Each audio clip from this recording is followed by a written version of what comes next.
What is the biggest plot hole of reality? Consciousness. We go to sleep or pass out and it's just suddenly daytime? No, where's the wait? I want 8 hours of lucid dreaming, damn it, I don't want to wake up immediately. It's like hitting the skip cutscene button or spamming A to jump through dialogue, it feels like someone's skipping something important. My dad, when he was a kid in New Zealand, had a dream he did an entire school day. Yes. He spent not a standard 6 hours but a whopping 12 hours in school that day and night. He thought his mom was crazy when she woke him up to go to school. I've found it increasingly infuriating that doubling down on a lie, no matter how egregious, seems to work 80 to 90% of the time. Saw the marks on my shoulder. Wasn't me. Heard the words that I told her. Wasn't me. That I've never seen my neighbors bring in groceries into their homes. There's this old woman that has supposedly lived at the end of my street forever, multiple decades we're talking, but I have not seen a trace of her even once. No car in front of her house, no visitors coming or going, no Amazon packages delivered back when physical mail was still a thing. She didn't ever have anything in her mailbox, and one day the mailbox just disappeared, not a sign of it ever having been there in the first place. Pristine grass. I've never once seen her trash put out on garbage days. I've got no idea how her lawn stays perfect because I've never even seen her or anyone else mow it. The curtains on every one of her windows are always closed, and I've never once seen one even get disturbed. Anytime I've ever mentioned her to anyone else in the neighborhood, they just laugh and say an old lady lives there and act like I had never asked in the first place. I'm entirely convinced that the house is vacant and that she is not some sort of decades-old boogeyman that doesn't actually exist, and everyone has simply been convinced that she does over time. But if that were the case, surely there'd be a property sign in the yard or something, and there isn't. There isn't, and I am full of dread.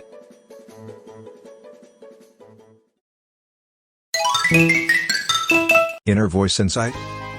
I can hear it but not with my ears. I can see it but not with my eyes. I don't understand how this works. Magic, party face. There's a neurological condition, sometimes caused by brain damage or tumors etc., that causes people to lose this mind's eye, as it's called. It's even weirder to think about how you could live without it. Wow, that's truly terrifying. Not ever having it is one thing, but losing it sounds very scary. I'm always talking to myself to make decisions or think about what happened in the day etc. Human consciousness. Like at some point in time you just go from being an unconscious ball of semi-functional flesh to conscious human being. Like, I'm sorry, what? Oh man. Consciousness might be the one thing that I just cannot reason why it would possibly exist. Nobody ever understands me when I talk about it either. Not consciousness in terms of being awake and able to make decisions, because that can be explained by biology, but consciousness that is your ability to witness your own thoughts. Edit: if you want to read a long essay I just wrote on this topic, you can read it here, some URL. Yes, this, why do I have to be aware of myself? I'm a fucking mess. I think, I am a mess, therefore I am a mess. When you wake up, you forget your dreams. But when you are dreaming you forget reality, so which one is the truth? Nice one. Jaden Smith approves. The one that picks up where it left off. I definitely don't forget reality in my dreams. I'll be dreaming about getting up, showering for work, doing chores or work I need to do. Can't catch a damn break. How construction cranes suddenly just appear on their construction site.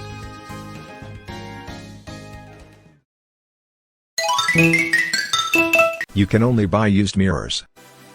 I'm logging this one as a dad joke for the cashier. If I ever buy a mirror in store, can I have a discount? It's been used. My mom returned a mirror to Walmart once. They asked why she was bringing it back and she said she didn't like the picture. I think I have a crush on your mom. Foot the huck? Death. The thought of it, the unsureness of what happens next, for most people that's where life's plot armor dies. I've thought about it.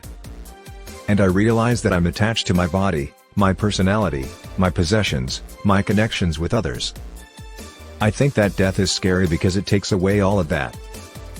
But death is not the end of anything, it is a transformation, It is a way for the universe to move forward and experience another possibility, give you another chance. It is a necessary thing and ultimately, a good thing. It's like finishing a book, it feels like you will miss it, but it frees you to start a new one, embark on a new adventure.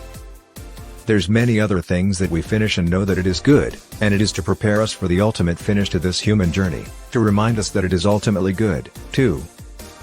This body holding me reminds me of my own mortality. Embrace this moment, remember, we are eternal, all this pain is an illusion. What was before the Big Bang? Before that? And that? And that? And so on. What's beyond nothing? What is reality? Am I a figment of your imagination, or a figment of mine? I think, therefore I am.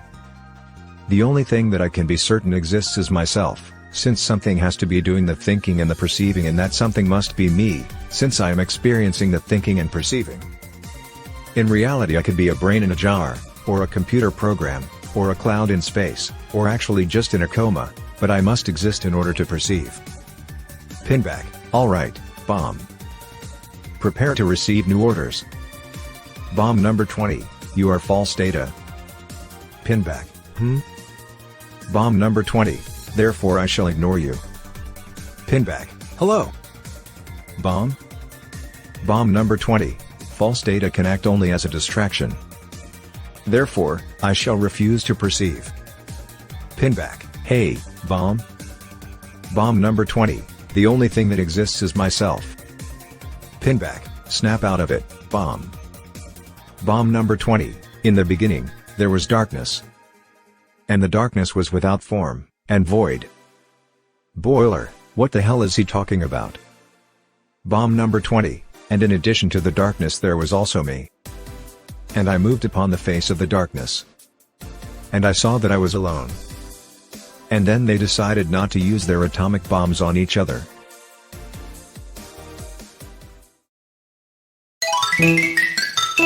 Whenever I hear a physicist say all of those things you learned about Newton's laws are actually false and just approximations for these other things that make no sense. Newton's laws are the Cliff Notes version of physics. This is a good way to phrase it. They're not false per se, it's just easier to tell people these laws than it is to explain concepts on the bleeding edge of physics. Everyone has to start somewhere, it's just easier to start on addition than work your way up to differential equations. Should read The Hobbit and Lord of the Rings before the Silmarillion, basically. The moon is 400 times smaller than the sun, and the sun is 400 times further from the earth than the moon is. This is what allows solar eclipse to occur. Yes, but it's not exact, hence why you get total solar eclipses, and the ones with the ring of fire because the moon is a bit further out.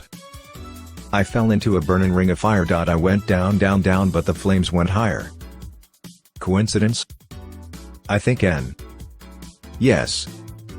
Lots of historical figures seem to have had straight up plot armor. This is just survivorship bias. Most of the ones who clearly didn't have plot armor you don't hear about. I have this type of thought every time I watch a show or movie, as silly as it sounds. How come this happened to them? Everything is happening in their favor, and for what, 6 seasons now? How? And then I remember that's the entire point of the show. The show wouldn't work without everything going their way. But once you're aware of the concept of plot armor, it ruins most shows. That's why I like shows of the Game of Thrones style where there isn't much plot armor going around. If someone should have died, they die. A few exceptions of course. That you are, in this reality, the reader, the character/narrator, and the writer are all in the same pocket of time. It is possible to commit no mistakes and still lose. That is not weakness, that is life. Jean-Luc Picard. Time. You think that time is a measurement of existence? If I stand there looking at my watch for a while, I can go yup 5 minutes of existence passed. But in space that's a lie. Me going 5 minutes past but my buddy in a spaceship will go actually that was only 1 minute of existence. That's like putting a ruler underwater and the light refracting distorts the ruler so now it measures differently. It makes no sense. Blew my mind as a kid when I was told that time is a completely man-made thing to fit the day and break it up into blocks.